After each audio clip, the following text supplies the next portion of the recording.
Good day. I have always rather liked Battlefield-style games, for they are very non-linear and usually they only have one or two basic objectives to complete.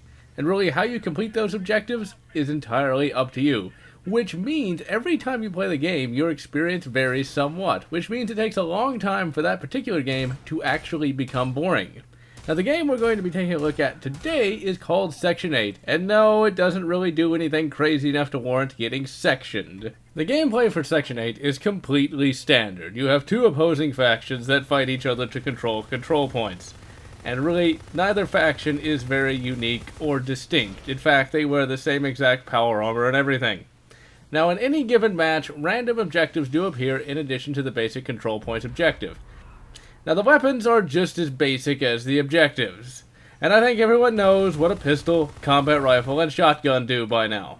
Now as you complete objectives and get kills, you eventually will earn enough money to buy deployables. But I will say that Section 8 does one thing marginally different from other Battlefield-style games in regard to deployables. You can actually deploy battle mechs and boring tanks. On the surface, the battle mechs are really awesome. They've got that great melee attack where you just slam an enemy unit into the ground. But really, they can't take that much damage, and they can't deal that much damage to a wide range of enemies. The only thing that really sets this game apart from other Battlefield games, and the only reason why I bothered to review this game, is the fact you don't play as a generic soldier, and you don't have regenerative health. Rather, you play as a soldier with power armor that would make Heinlein proud. It looks awesome, allows you to run 60 miles per hour, and it has a jetpack. Those two things alone are enough to make the gameplay in Section 8 different enough to receive some merit. Now moving on from the gameplay, let's take a look at the graphics. These are fairly decent, but they are nothing impressive.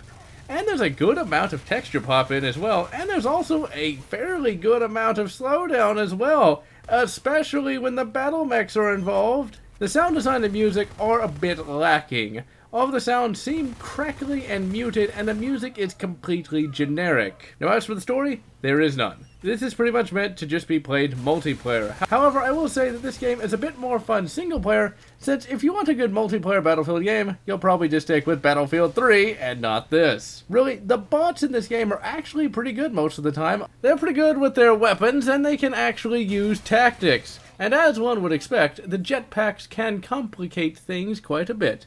In the end, do I recommend Section 8? Well, yes and no. It's one of those games that is so mediocre that a recommendation is rather difficult to make. If this game looks fun to you, track it out. If it looks like crap, then don't bother. And so, this is General Lotz, signing off.